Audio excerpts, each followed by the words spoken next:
All right, welcome everybody. It is Thursday, August 17th, 2017. I'm excited to be on today. I did have a couple of quick things I wanted to go over with everybody before I jumped into the questions. So I've been kind of toying around with the idea. I have a different webinar software that would actually allow me to have multiple people talking instead of you guys kind of just listening to me and typing questions into the chat box. And so what it would allow to have happen is the panelists, the people who want to ask questions, would actually be able to ask questions and they would be live and we would be able to hear them as well as hear me, and it would allow for a little bit back and forth. So the positive of it is that we would actually be able to have much more of a back and forth. The negative for some people is that you wouldn't be quite as anonymous asking the question. So instead of typing something into the chat box, you'd actually be talking to me. And other people, if you have your video on, would be able to see you. If you don't have your video on, they would just be able to hear you. So for those of you who are on and are listening, do me a favor right now, and if you think that this would be a good idea, and I have the technology to do it, just type yes into the chat box. If you like the way that things are being done right now, type no. And I'm going to definitely consider what everybody has to say. I do have my opinion that this would be a better way to do it, but you know, just type yes or no into the chat box just so I can get an idea. I am going to put it out to the entire group, even the people that are not on right now.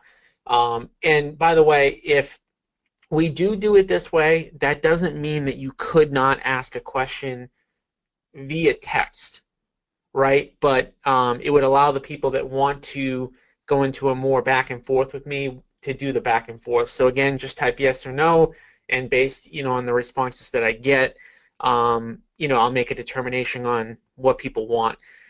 The other thing is that you would have to let me know. The only negative for me about this is that you'd have to let me know at least a day in advance that you want to be one of the panelists.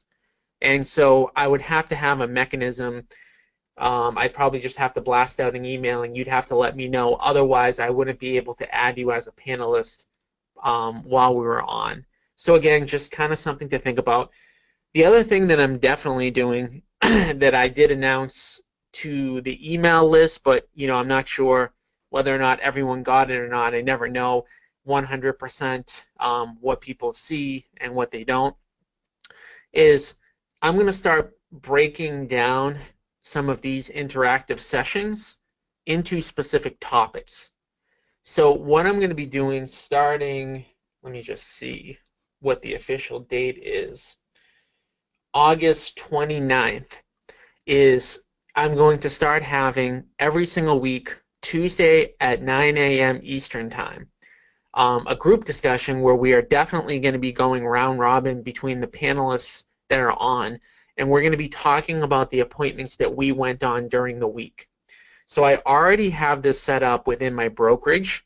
So the people that work with me directly in Boston are on this call, and we go through the appointments that they had, and we strategize how can we get more deals closed. So for example, they'll be on, and I'll go through each person that's on one by one, and I'll say, hey, Barbara, how many appointments do you have this week? 3. Okay, how did they go? What objections did you have? How many of them had investment potential? Was there anything that the seller said that you need help, overcoming, or is there anything that you need my help with? And so what that will allow everybody to do is basically to discuss what's going on with their one-on-one appointments. And again, to give kind of, back up a little bit, the reason I'm going to be doing this is because I want to make sure that the most important things kind of have their own separate section, and that will also allow the people who are on this call to have more focused time. So like right now we're going to be talking about a bunch of different random things, And so for some of you, you may not want to hear about how our Facebook marketing campaigns work because you already know how our Facebook marketing campaigns work. And so something like that would be broken out into a marketing meeting that would also take place either on a weekly basis or a bi-weekly basis. And then there may be another meeting, again, that may be every week or every other week on just how to convert the leads into appointments. So what do you do once you get a lead? How do you get that person face to face? So we're definitely doing that at the very least with the one-on-one seller appointments. So that'll be every Tuesday, starting again August 29th, and you will be able to be a panelist and go into more detail on the particular appointments that you had. So yeah, so let me just jump into some of the questions. And for those of you who did anybody not get that email? Because you do have to register for that. So let me know if for some reason you did not get that email. Just type no into the chat box. I just want to make sure that everybody did get it.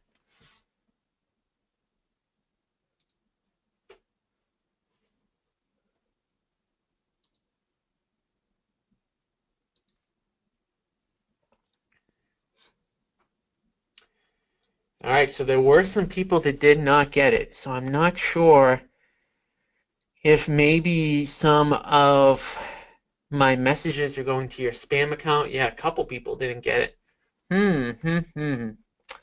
Well, the people who are saying no, I know you're on my email list for sure. So let me just see if I can send this link out to everybody just so that you have it. Hold on for 1 second.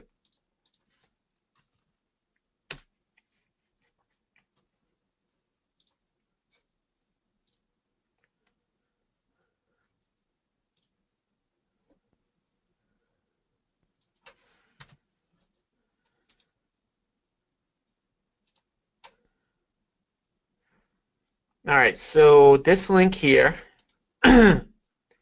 which I'm going to put into the chat box for everybody that's on right now.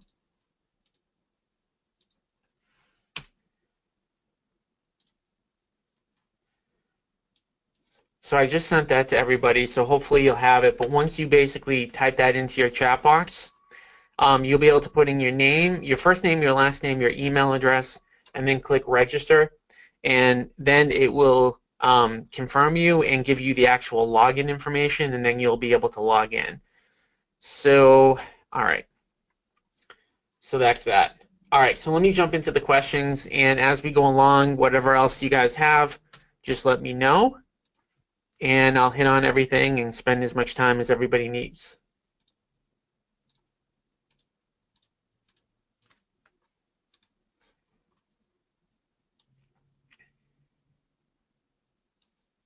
All right, Mike, got some feedback from some leads, wanted advice on how to respond.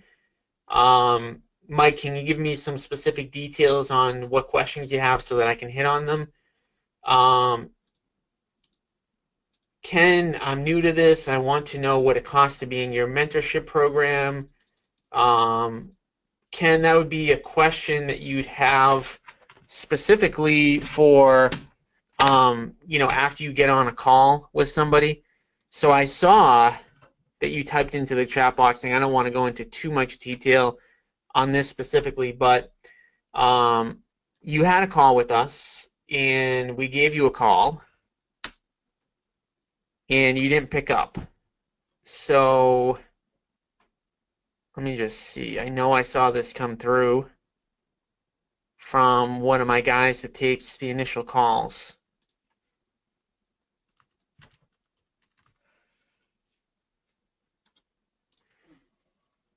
Yeah, so we gave you a call on August 9th, 8 days ago, and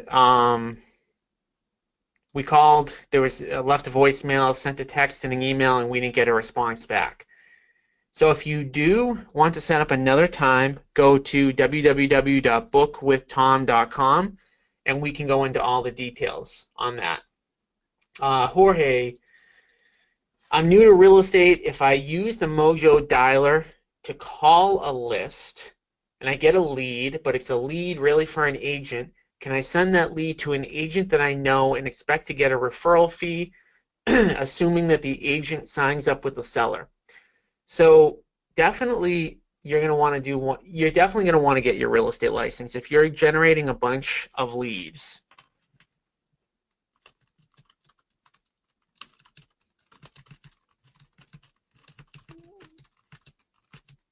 And you need to get your license. First of all, you can't be legally paid by a real estate agent unless you're licensed in the state that they do business in.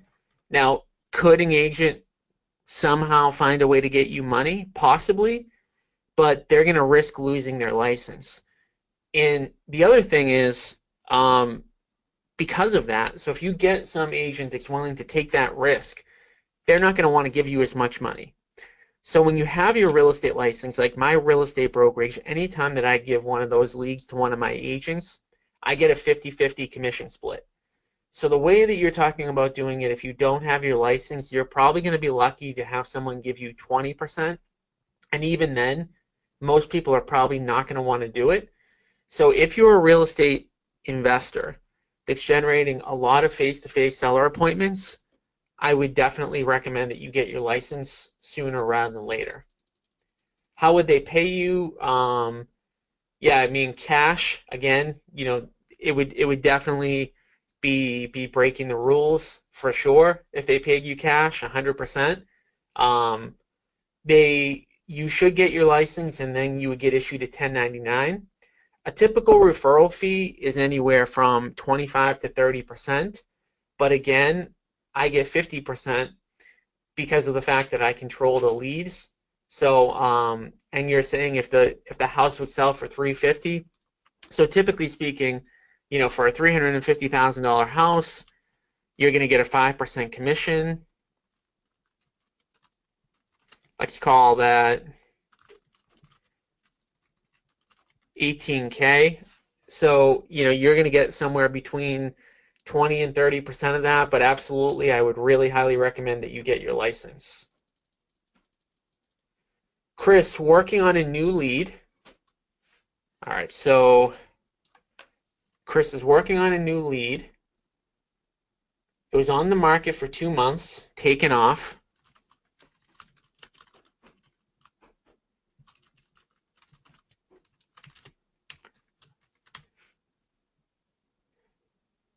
She pulled it off the office, and the MLS states the lender status not able to sell at this time.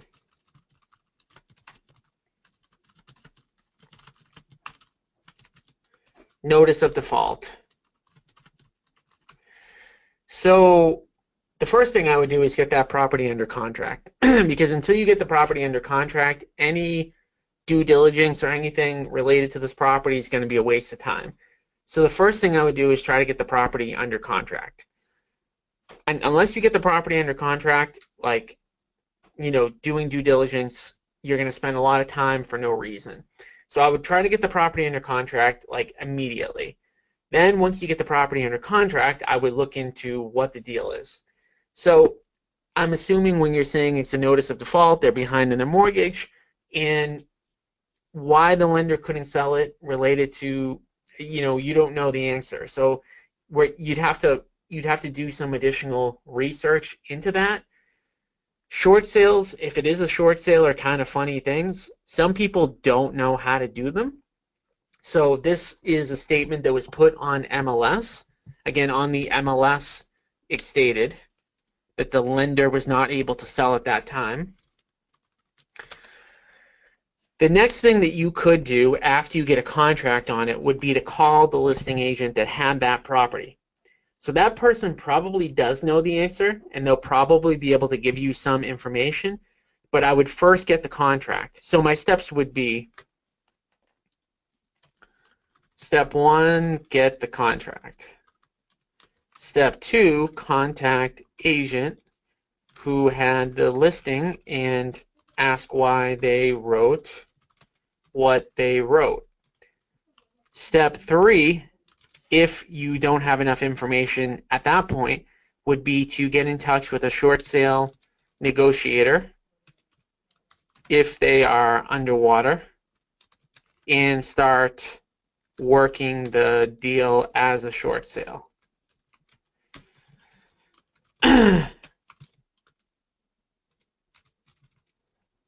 Or if they had equity, just buy it directly.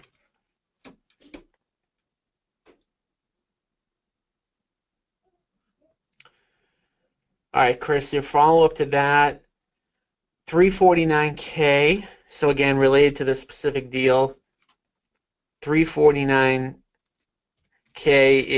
was their ask price, no offers. Yeah, so I mean, if there were no offers, if you know that there were no offers on this deal, that just means very simply that the property was priced too high. So again, the follow-up for this would be, for me, do you does the person have equity, right? So if they have equity, then I would approach it a little bit differently than if they did not have equity. If they have equity, then obviously you could buy it just directly. If they don't have equity, then you're going to have to pursue this as a short sale. Either way, you need to get this property under contract, because again, until you get the property under contract, all of this kind of homework doesn't really do you any good.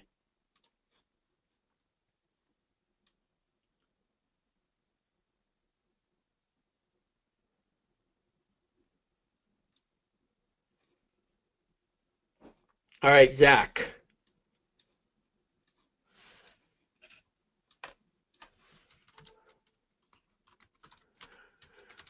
Zach, he's got a property. They want 80% of the after repair value, and the property needs 0 repairs. What does he do with it? And he's not a licensed agent. Okay, so step one, can you get it for less? Right? Because if you can get a property for 75 cents on the dollar and it needs 0 work, my guess is you'd probably have a pretty easy time finding a buyer for it. So 80 cents on the dollar is high, right? Some people might do it, but it's not, you're not going to leave a lot of room on the table. So what you're saying to me is that the property's worth in the current condition 280, and they're willing to take 225. So the problem is, at these numbers, right, closing costs on both sides are about 5,000. So now you're up to 235. You're going to have to pay an agent when you resell this house. Going to be another 10,000. So now you're up to 245. You're going to have holding costs, interest, taxes, insurance, probably another 15,000. Now you're up to 260. And as you can see, you're going to be into this minimally for 260. And you're hoping to sell it for 280. Well, what happens if it doesn't sell for 280 and it sells for 265? Now you've just done a deal to make $5,000, right? So you can see buying stuff at 80 cents on the dollar really doesn't work. So I think regardless of the amount of work that it needs, you need to get it for less. Now, if you got this property for 210 or 215, then I'd think about it a little bit differently. So I know that you're not an agent, which again, is something that you should definitely consider doing at some point in the future, but you're not right now. So the other thing would be, if you really can't get them below the 225, can you hook up with an agent, get that listing agreement, or have them try to find a buyer, and then again, develop a relationship with that person, for the future. But I think step one is to try to get that deal definitely less.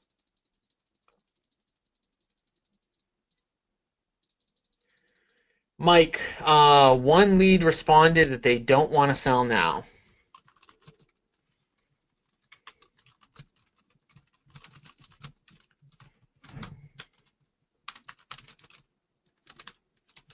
What do I do? So you need to find out what that means. Okay? I've had leads that say to me they don't want to sell now, and then I ask them when they want to sell, and they say October, right? And then I've also had leads that say they don't want to sell now, and I ask them when they do want to sell, and they say 2020. So there's a big difference between those two, right? So we need to pinpoint when they are considering selling, and we need to make a plan to stay on top of them until that actually happens. So we use Follow Up Boss as a mechanism to do that. So if we go into Follow Up Boss as an example,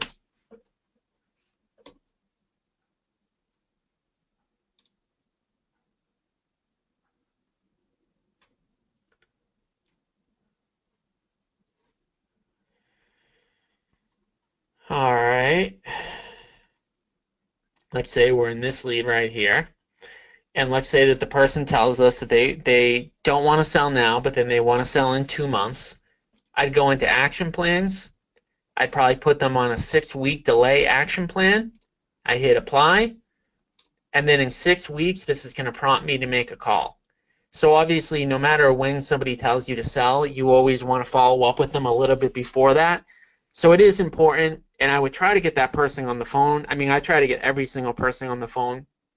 But if you can't get them on the phone and then they reply that they want to sell in 3 months, now you know you have a follow-up for 2 months. And by the way, even when you ask them when they're going to be selling, I would always ask them why, right? So some people change their mind all the time. But then even in addition to the fact that people change their mind all the time, you have to understand why they want to sell when they want to sell. Because you may get somebody who says they're not interested in selling right now, but then they tell you that they're interested in selling in October or November.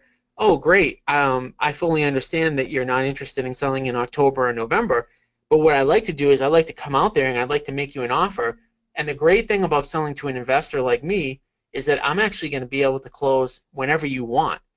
So one of the common things that people don't understand when they first get leads is that they think that most sellers that fill out a form that says they want to sell their house fast are going to want to close in 10 or 20 or 30 days.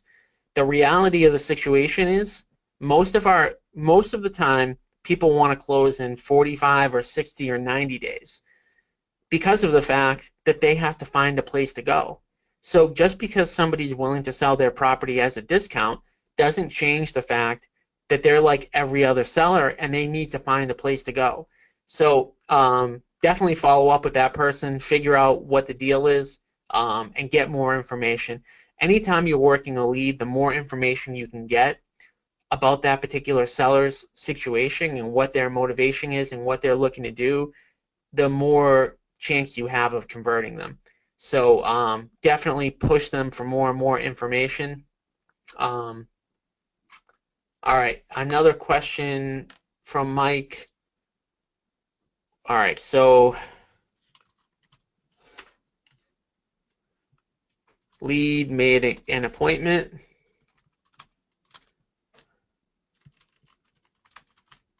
House built 9 years ago. 6,000 square foot house, wants 920,000.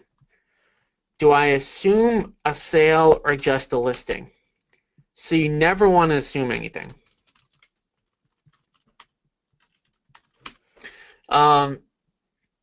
Because you never want to go into an appointment pushing one or the other, right? You always want to be able to give the person and compare and contrast what's it going to look like if you sell to an investor and what's it going to look like if you list your house.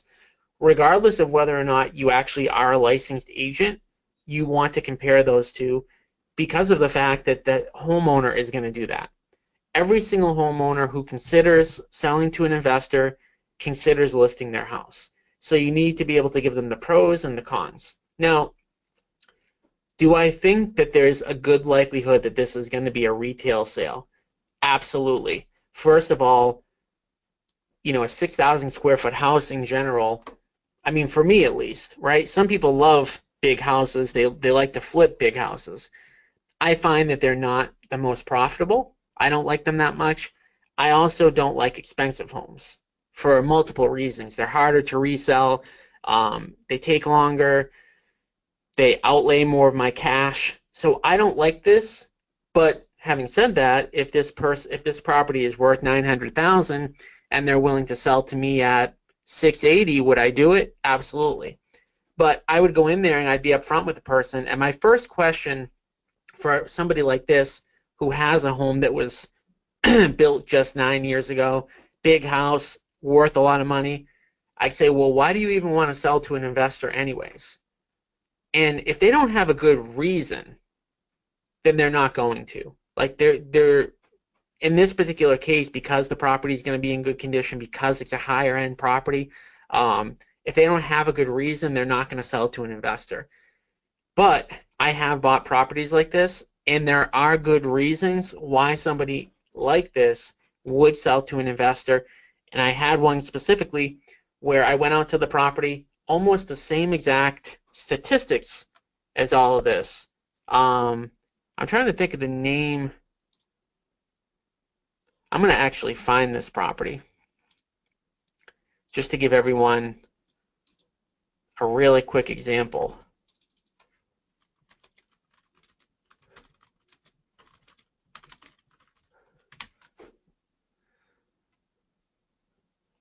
Hopefully I can find it. Man, what is the address of this one?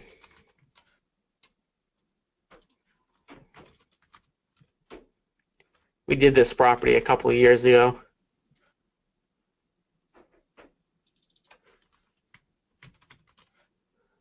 Oh, yeah, it'd help if I had the right street address.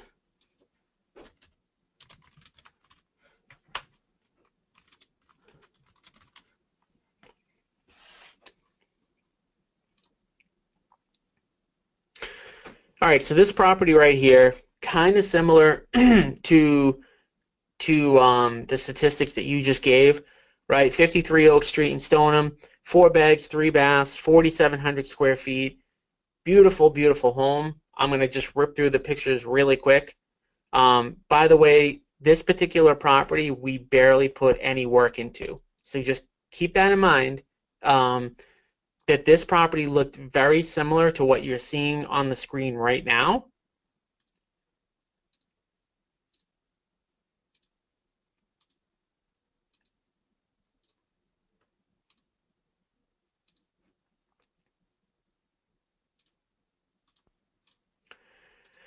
All right, so fairly high-end home. We sold this 2 years ago for $712,000. Today, this would probably retail at about $900,000.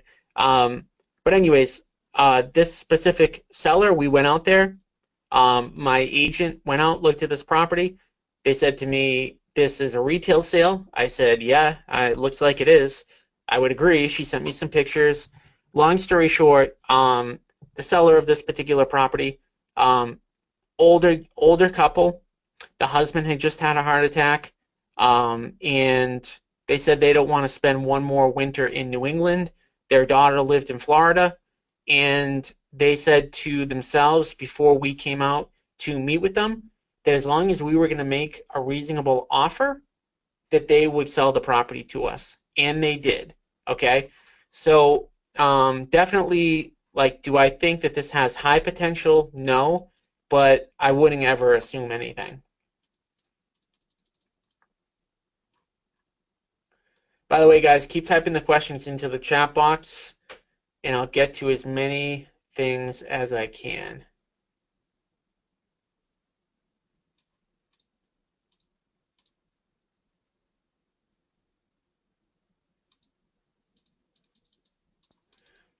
Joel, you give them a list price and an investor price. Yes, we do. And I have actually a podcast on this specific topic that might be worth listening to. The training is in the Dropbox. But in addition, I was on a podcast, on my own podcast, and I just want to show you. So if you go to, if you put Real Estate Mogul Podcast into Google and then go down a couple. All right, Motivated Sellers, what a listing consultation looks like with a cash offer option. So if you watch this webinar here, if you click on the link, it'll go to the YouTube, I believe. Hey, what's up, everybody? It's Matt Johnson. Yep. So you can, this is the guy who hosts my podcast. He interviews me on exactly how I do it. And you I mean, you don't have to necessarily even give them the listing price. Like, you don't have to give them the price, but you need to go through the pluses and the minuses of selling to an investor versus listing a property. And really, really quickly,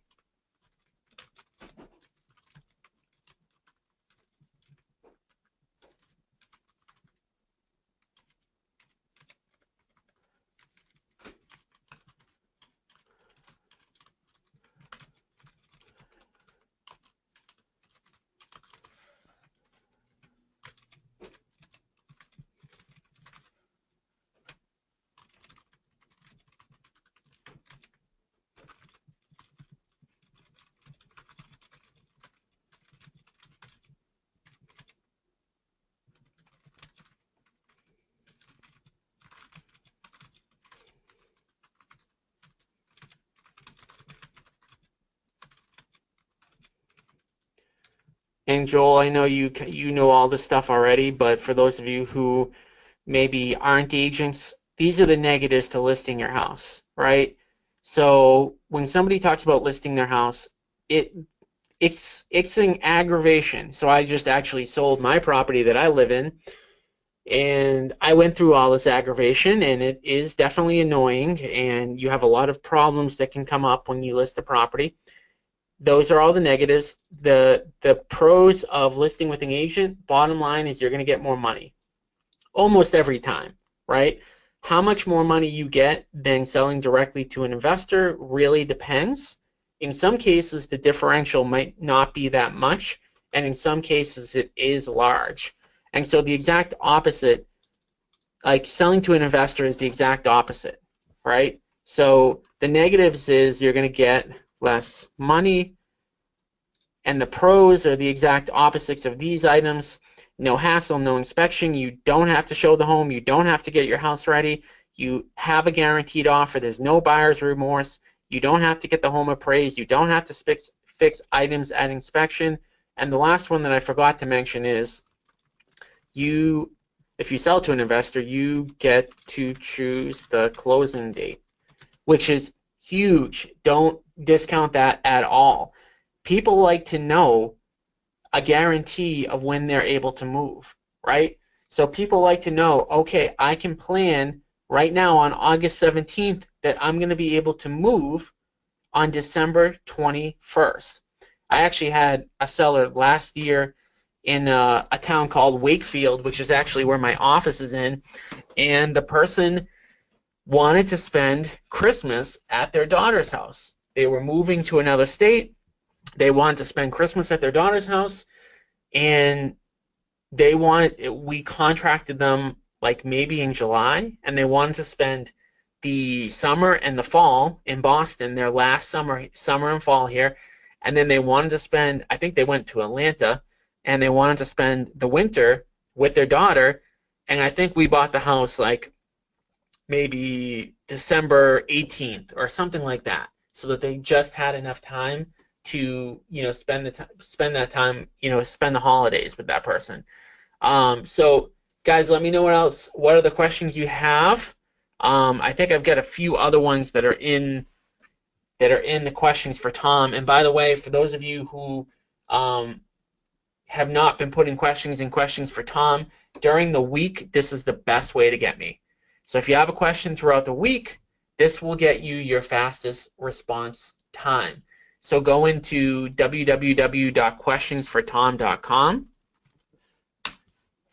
join my Facebook group, and then whenever you have a question, just go right in here and ask the question, right?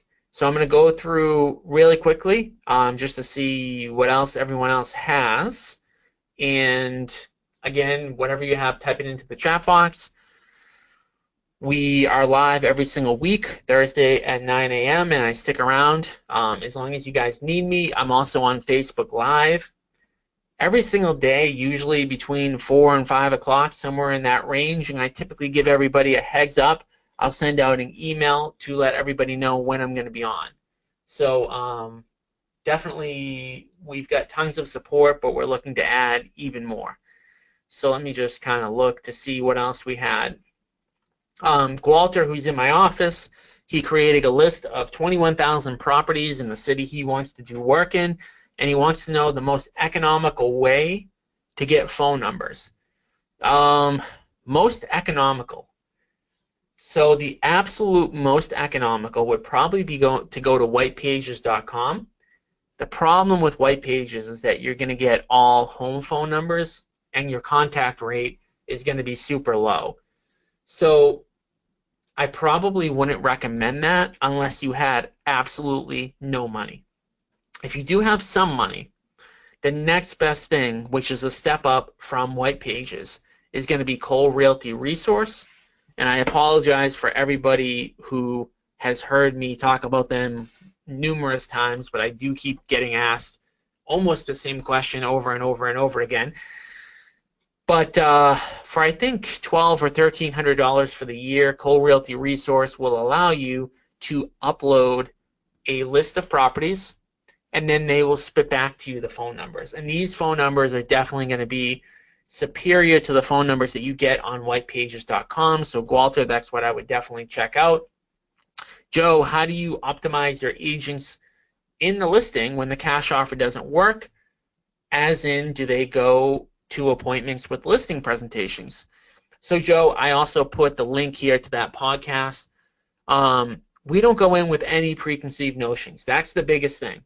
We go into every appointment looking to do two things. Number one, build rapport. We want the seller to know, like, and trust us. If the seller doesn't know, like, and trust us, we're going to be screwed. So if you don't do anything else, that's the most important thing. The second thing that I would do is I would consult with them to help them make the best decision for themselves. So again, I put up on the screen the pros and cons of selling to an investor versus listing. I would walk through all those. So if you can go into an appointment and you can get the person to know, like, and trust you, and then you can consult with them to help them make the best decision for themselves, regardless of what they do, whether they list or whether they sell to an investor, they're going to want to work with you, right? So the reality is that the sales process is not you going in convincing somebody to sell to an investor, because you're not going to be able to do that, right? Every single seller is going to do their own homework. They're going to make the best decision for themselves. If you go in there and you say, Mr. Seller, you should sell your property at a discount. That's the best thing for you. It's going to be cash, no contingencies. Sign right here. And that's it. And you don't talk about listing the property, and you don't talk about what their other options are. What they're then going to do is they're going to then call their local real estate agent. That local real estate agent is going to come out there, and that local real estate agent, guess what they're going to do? They are not going to say you should sell to an investor. They're going to say, don't sell to an investor. They're going to lowball you. I can get you way more money on your property.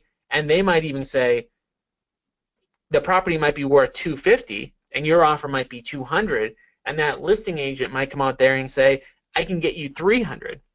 So by you not taking a consultative approach and building rapport, you basically just invited more competition for that person's house.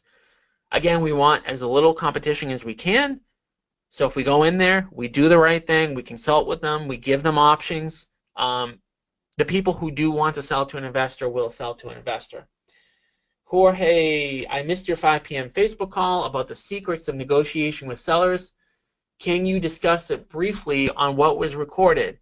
All right, Jorge, I've got awesome, awesome news for you. Every single thing I do is recorded. Like, literally, I record my whole life. And I do that purposely so that I don't have to re-explain things. So, if you go into questionsfortom.com and you scroll down, everything I do is recorded. So what you're going to see is yesterday I was talking about deal killers, and the day before I was talking about how do you outsource yourself, and the day before that I was talking about the secrets of negotiation with sellers. So what you're going to do is you're going to go into questionsfortom.com and you're going to click on this and you're going to be able to watch it. Now, let's say that you watch it and you have additional questions. What you're going to do is you're going to go right in, you're going to open this up, you're going to watch it, and any questions that you have, you're going to be able to ask in the chat box. So that's what I would do. If you're working with a person in notice of default, is it necessary to talk about listing the property simply because they are on a time crunch and about to lose their home? Well, that depends. Are they a short sale, or do they have equity? Right? And what's the time frame? So it's very common for somebody to be behind on their property but be nowhere near getting foreclosed on. So this varies a little bit state by state. In Massachusetts, you have to be behind on your mortgage for about 2 years in order to lose your home. So when somebody hits a notice of default list, in Massachusetts, they're typically like a year and a half away or more from getting foreclosed on. And there's also other things that they can do to prevent them from getting foreclosed. For example, if you file bankruptcy, automatically that cancels an auction, right? And most people who are behind in their mortgage end up hooking up with an attorney who teaches them the tips and the tricks on how to not get foreclosed. So it really depends. So you're saying that they have equity, right? So I'd figure out, so you're saying in California they have a notice of sale date in 30 to 45 days. That still doesn't mean anything, because number one, a lot of times they can just call the lender and say, can I get an extension? And they typically will be able to get at least one extension. And then even if they can't get an extension that way, they can automatically file bankruptcy, and then that will delay the sale for months. So there's a lot of different tips and tricks on how to get foreclosure stopped. So if they have equity, I would go in there, I would see what their situation is. I would definitely make them a cash offer. If they really are that close to foreclosure, I probably would not recommend they list their house, because the issue that they're going to have is that if they do list their house and they get a traditional buyer, and let's say that that buyer has an inspection, and then they back out after inspection, that person could potentially lose their property. So in this case, like when I'm talking about going in there and consulting with the seller and doing what's in their best interest, in this case, it probably isn't in the seller's best interest to list the property, because they would run the risk of losing it. So they probably do need a cash offer, and I would probably explain the pros and the cons of it, but in this case, I would probably tell them there's a lot of negatives to potentially listing your property, which is why I wouldn't recommend doing it unless they were able to really get the auction called off for a long period of time.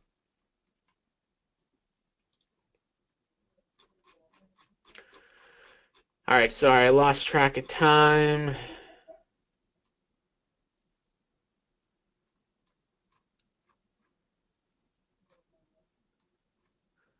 Not lost track of time. I lost track of where I was. Joe, how many times do your callers call a number that they can't reach? All the time. All the time. So the inside sales agents I have are calling between 600 to 800 people a day on a dialer. So we're ripping through people. We don't even get a chance to think, oh, is this a person we couldn't reach? Because we're not making individual one-on-one calls, right? So it's never even a thought. Anytime that you get phone records, you're going to have bad numbers.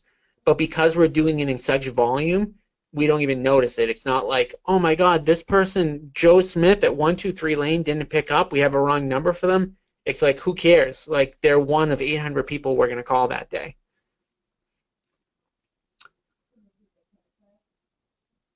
All right, I'm not even going to say this name because I don't want to mess it up, but when comping on a property that has a significantly larger yard lot than the comps come up, do I ignore the lot size or is there a way to work that in?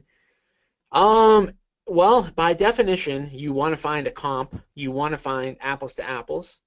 And so what you're saying here is you don't have apples to apples. You're saying I have houses that are the same, but yards that aren't the same.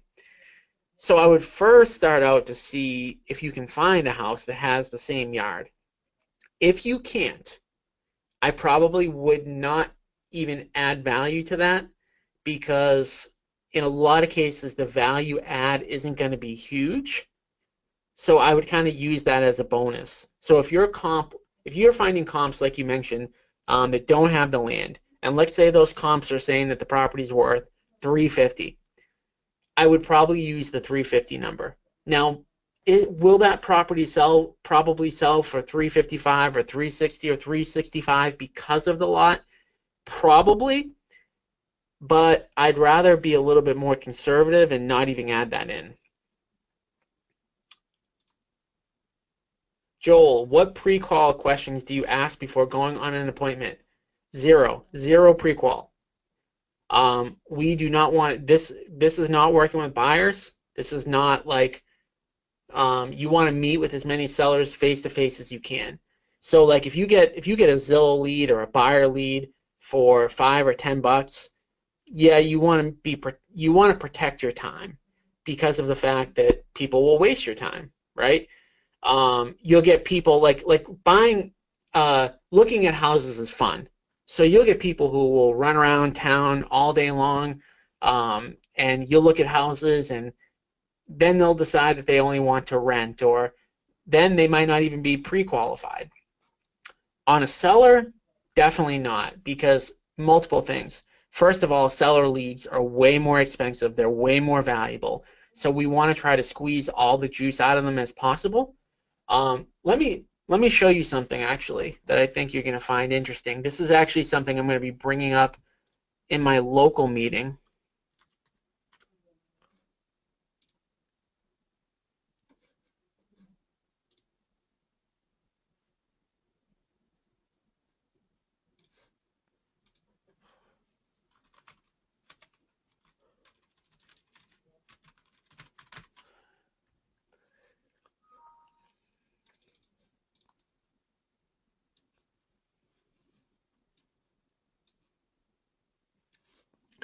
Guys, I'm sorry for the delay on this. I'm just trying to find a file for illustrative purposes, and I'm drawing a blank on the name.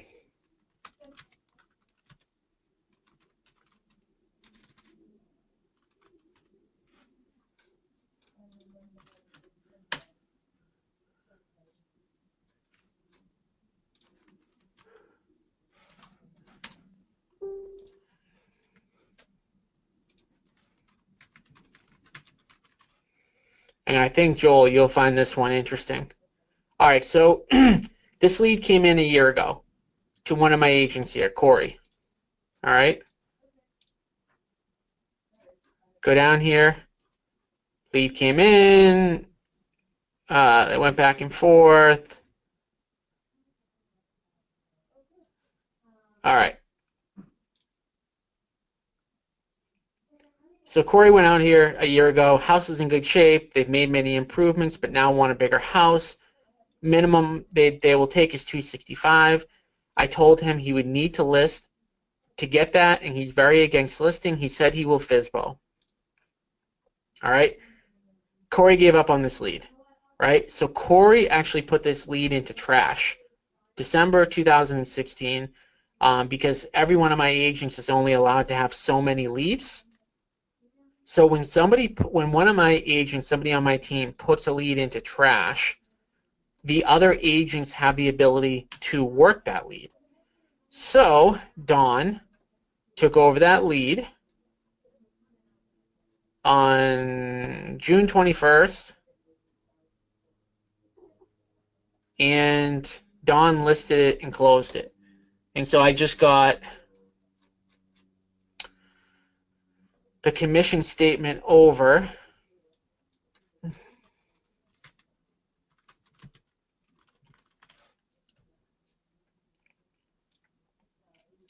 From Dawn Little, closed deal, and Dawn made $5,000 on that. So I guess my point I probably went into too much detail here, is like you don't want to prejudge them. Your follow-up to that was, do you want to know if they have equity? I definitely want to know if they have equity, and if you go into the Dropbox folder in our training and you go to the pre-appointment analysis, in the pre-appointment analysis will be a video on how to calculate the mortgage balance. And so you don't want to ask them for the mortgage balance because, first of all, they may lie to you. Second of all, they may get defensive. So, if you ask somebody, oh, what's your mortgage balance? They're going to say, well, why does it matter? Is your offer going to change based on what my mortgage balance is? Why do you care?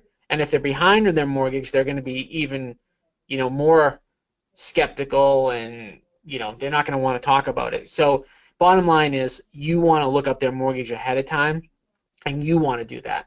And the only thing that will change is whether or not it has the potential to be an investment deal.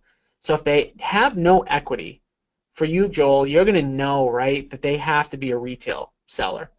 And so the only thing that would change for me is I would still compare and contrast the two, right? And I would still go through that process, but obviously you're going to know in the back of your head that there's only a listing opportunity. So if you go into the training, how to look up the mortgage balance, I have the software RealFlow you can use to look up their mortgage balance whenever you want.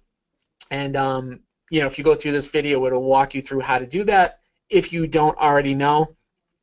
In some states in your MLS, it will show you what the mortgage balance is. Like for me, like if I go through mine,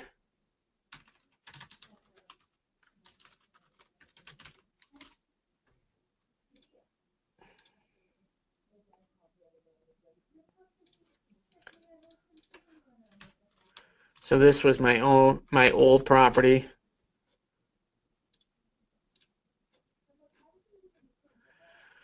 So it'll show, like on 2013, there was a sale price of $470, and it'll show the mortgage balance, right? So in a lot of cases, it does show the equity lines, but not always.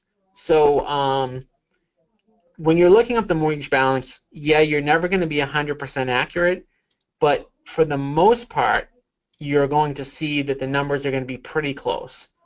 So especially like if you look up somebody and they have, like full equity, or if you look up, say that their property's worth $300 and they have a mortgage on it of $280, right? So right then and there, like you don't even need to know if they have equity lines because the mortgage itself is too high for it to be an investment deal. So you're never going to know 100%. And again, you won't know 100%. Even over the phone, if you ask them, a lot of times people will say they don't know, or they'll tell you an incorrect information. So what other questions does everybody else have? I'll stick around for as long as you need me. I've gotten through all the stuff on the Facebook group. I've gotten through all the stuff that has come through on the questions. Type them in if you've got other stuff. Again, we're live doing this every Thursday at 9 a.m.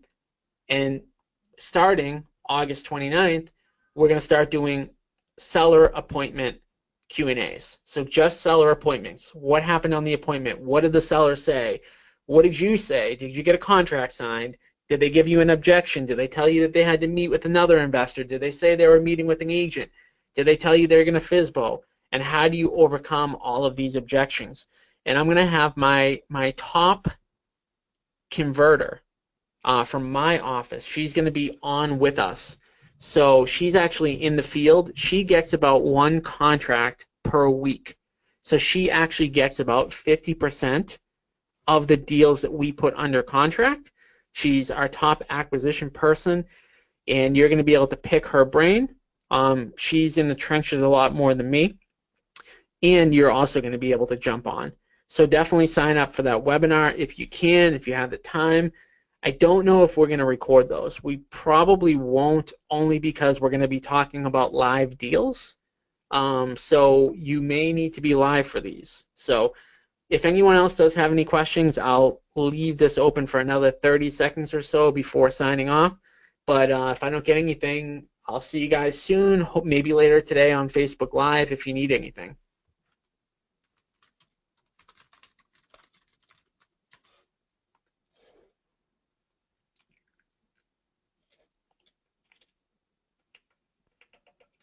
You're welcome, Greg. Happy to have you guys on. And I think based on the feedback, by the way, before I 100% wrap up, based on the feedback I got, it does sound like people want to go to the format where you have the ability to chime in. And I think it would be more interactive. So I'm 99% sure I'm going to go to that format. If we go to that format and everybody hates it, we can always go back to this format. But I do feel like a little bit's lost in translation when I'm just talking and there's no back and forth. So I think maybe next week or the week after I'll go to the new format. In fact, I'm going to make a note.